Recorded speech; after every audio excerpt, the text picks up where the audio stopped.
Hello everyone, this is Sandy from We Are Talk of Thailand, that's the channel. And before I start today's video, I just want to send a message out to everybody who's been following my channel and to say thank you very, very much.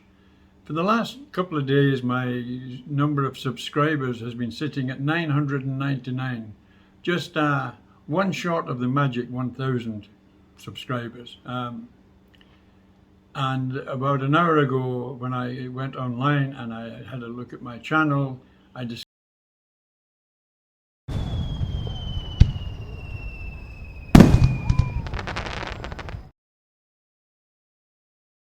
discovered I've got 1,002 subscribers. So we've passed that magic 1,000 subscriber mark, and I'd like to say thank you very much to everyone who has taken the trouble to subscribe to my channel, and I hope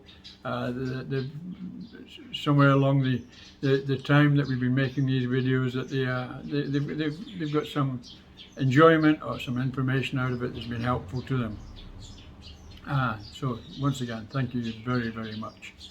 Today's video is about YouTube actually, because about 2 months ago I made a YouTube video on YouTube. People were looking at starting on YouTube, and it was met with quite a lot of interest actually, and I got quite a lot of emails and feedback from it, people wanting to know more. That, and combined with a video I was watching this morning on somebody setting up a YouTube studio to make YouTube videos, made me think, I've got to follow up on my first video on YouTube, making YouTube videos, because I see a lot of information out there that I disagree with in many ways, and I just want to put you right on my feelings and my ideas, and we're going to do that in this video today. So once again, let's move on to the video. And hey, 1,002 subscribers, wow, thank you.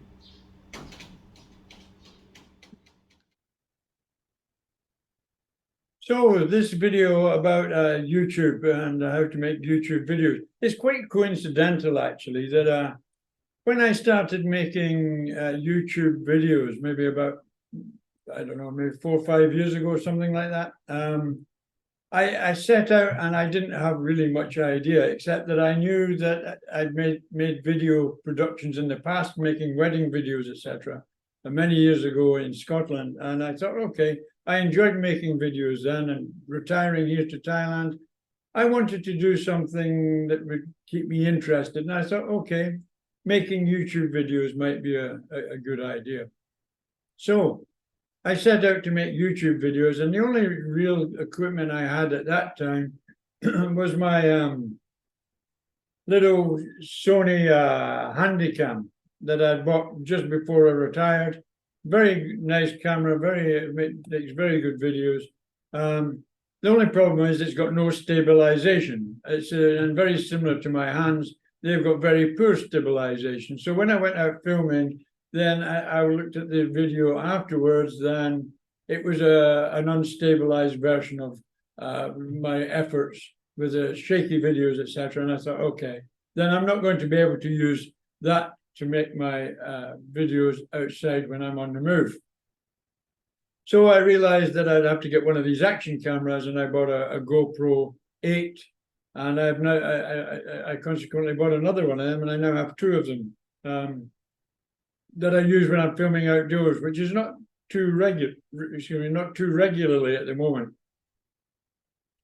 But the other thing that happened shortly after that is I decided that I also wanted something to keep my brain working, and I took up teaching English online. I took a teacher's certificate that allowed me to teach learners of English that speak foreign languages, which was ideal for where I am. So I then joined a couple of these online schools, and I started teaching English online. Well, that meant I had to make a lot more videos, and I had to converse by video online, etc. So then I made sure I had a decent webcam on my computer, and all my videos are very, very much supported by computer technologies. So I bought a webcam. The best one I could get at that time, it was value for money, was a Logitech C170, which is still a very good webcam to this day, but obviously webcams have developed. And right now I'm using the new Logitech C923, which is an update of the very popular C922 Logitech webcams, and it works out very well. It's a better field of vision, etc., and that's what I'm using. The other significant thing I'd done when I started all this was we've got a house here, and I had enough space to add another room to we've got 3 bedrooms, and I added another room as an office, a small room. Now, it worked out very well. I put air conditioning in there, I got fans in there, etc. The big problem with it is there's no windows in there, and it's quite small. It's about I'll show you it in the video in a minute. It's about 1.5 meters, maybe, or maybe a bit just over that, by about 3 meters, which was ideal at the time. But and I've spent a lot of hours in there making videos and editing videos, etc., on my computer. And when my stepson moved out, it gave me one of the bedrooms here free. So I decided that I found that I didn't want to spend a lot of time in the small video office I'd set up, mainly because there was no window, and it was quite isolated in there, and I spent many hours in there away from the family. Excuse me. I decided that I was going to use the spare bedroom that became available and re-establish that as an office come video production facility. And also, as my daughter's just gone into the sort of middle school, I'm going to put another desk in there, and she can sit and do her homework in here and have my support also, which I think is a very good idea too. So I'll show you these 2 rooms by video now. So here we have my room that I added on here. It's a bit of a mess because I'm busy moving from one place to the other. Here it is. My desk was here before with my computers in it. My daughter's things on the wall here. Up here, we've got my air conditioning. And we come down, we got my HMS Victory from my Navy days, but although I joined a little bit later than when this ship was actually in action. Got a fan here, as I say, with the air conditioning, and as you can see, no walls. This was my shelf units that hold most of my video stuff. They're all here. Got my various GoPro cameras here. Let me see. Oh, it's earphones. Blah blah blah. Okay, there's one here. GoPro camera. There. Another one here. Another GoPro camera. Down here under there's a blue box with my DJI drone. All the charging stuff here for it, etc. All got to be sorted out now and all tidied up. But I actually moved out of this office here yesterday. As you can see, purpose built for video, and I even had a green wall painted here. Fan up there in the corner to extract the air. I had this green wall painted that I could do green screen if I so needed it. I don't know, I did use it, I think, but not too much. A lot of the modern video editing equipment, you don't need to use green screen. And if you're using things like Zoom, etc., you can put what backgrounds you like on, really. So, here we are. This is my new facility here. As you can see, I've already got my computer set up here. If I activate it here. You'll probably see it flash up. Okay, so I've got emails and I've got YouTube up there. This was the guy that I was looking at this morning, Think Media. 2.5 million subscribers there. Wow. So I wanted to see how he was doing his YouTube studio setup, and it was way over the top as far as I'm concerned. But there again, that guy's got 2.5 million subscribers, so he's obviously churning out a lot of videos, and maybe that's exactly what he needs. But that's not the sort of thing I'd recommend for newcomers into the game. There's a lot cheaper way of doing things. And the good thing here is I've got my window to the outside world here, and that's pretty good. It's a double glazed window, so when it's shut there, it keeps the outside sound out. But normally during the day when I'm just working on my computer, I can have it open, etc. And it should work out quite well, I hope. That's the new studio setup. Here where I've got this portable green screen, never used. I don't know, spent about $50 or $60 or something on it with all the supports and things, and never really used it. So this is where my daughter's desk is going to go here. She's going to have her homework desk here, and we'll have it all set up.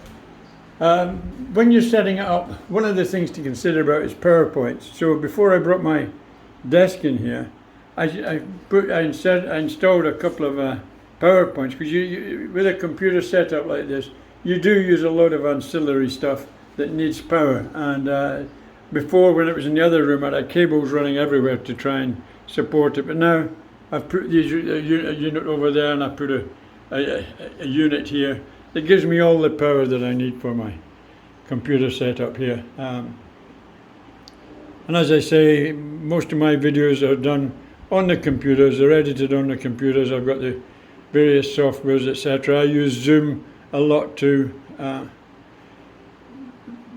create videos on, and particularly the educational videos.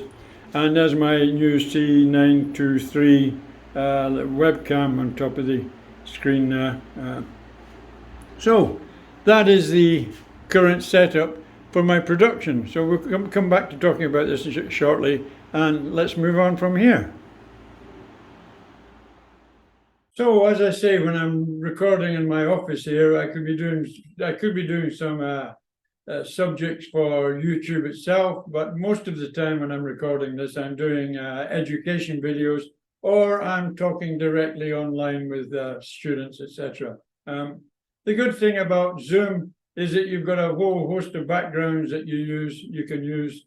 This is a sort of typical teaching one for me, because I work on a platform called italki, and this just lets them know that I'm on italki, and that's what we're doing our lessons on. By going down here to the ribbon at the bottom, I can then go to choose a virtual background, and then we can go back to all sorts of things. We can have like this here, or we can even have a active, this one, which is actually a video. Let me show you. So we've got this one. We've got all sorts, and you can even make your own backgrounds up, no problem at all. So Zoom is, if you're doing it on a computer and you're making videos, and you're just discussing and maybe using other materials, then Zoom's a very good way of recording videos at home. Just go back to another virtual background. I tend to like to use a lot of the plain ones. So the blurred one you saw earlier, like this, you can blur your background. None, I'll take it back.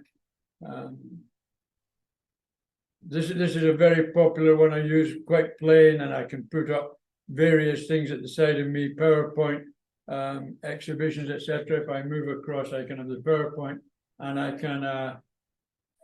can actually point to them. I can say, well, look, this is the way you do it, etc. And it works out very, very well. So a good way of making videos. So let me just complete this by talking about your equipment itself. really the most important things that I've got, when I started, I wanted everything to be good. But then I quickly realized that, hey, you can buy the top cameras and the top lenses, and you can spend a lot of money just setting yourself up. But why? Why? People are watching you on their telephones. Are they watching you on your tablets? Are they watching you at home on their computers? You don't know what sort of setup they got. They're not going to, the large majority are not going to have high definition ways of telling if you've got the absolute best camera, you've got the middle of the range camera, etc. It doesn't really matter, because it's the message you want to get across. And if the better the quality, sure, the better the video is, but you don't have to go to extremes. I use a lot on the road is my Samsung S20. Why? Because it's super stabilized and everything on it is good. It's got huge video capability, very high quality.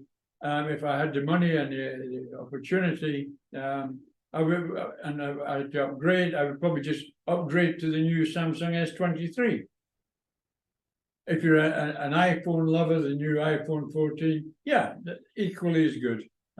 Some people say better, I disagree, but there again, it's all in the eye. And as I say, if one looks slightly better than the other at this and one slightly better than that at the other, it doesn't really matter a damn, because you're creating this for a huge audience that hopefully they're not going to know, oh, he's using a Samsung S20 as opposed to an iPhone 14, or even if you're using something else much less capable than these type of telephones. As I say, the GoPros come in very handy when they're outside for several reasons. Number one is weatherproof. They are weatherproof. They're you can use them underwater, etc. I see people using other cameras, such as the DJI Pocket 2. Very fragile camera, good picture, no doubts about that. It gives you some magic results. It's a camera that's on a gimbal, and it gives you very good stabilized pictures. But if it rains, God help you, you're lost. And that's why I like the GoPro 8. Would I upgrade the GoPros? Not at this moment in time, because they do a super job. They do 4K video at 30 frames per second. That's more than adequate for what I'm doing. I'm not doing anything special except that. And the other big expense I had was my DJI, whatever model it is, DJI 2 drone, which I've had very little use of it of late, a little bit, but not too much. I used it the other day there to do something, but anyway. So I've got all the gear to be able to get out, etc. But with the COVID in the last couple of years, etc., it's all been drawn down. So let me just summarize on this video. If you're looking at equipment, don't go high tech, don't spend a fortune until you're making money in YouTube, if that's your ambition, and then you can look at upgrading. Just as a matter of interest, I don't believe it, I saw probably one of the biggest earners on YouTube, a guy here in Pattaya that's making all sorts of videos about brothels and condos, etc. He's got a huge following. He's got he should be making really good money. And then he's on begging for everybody to send him a $5 so he could buy a new camera. They never give up, do they? It's greed, greed, greed, greed. Anyway, let me not dwell on that too long. It makes me angry.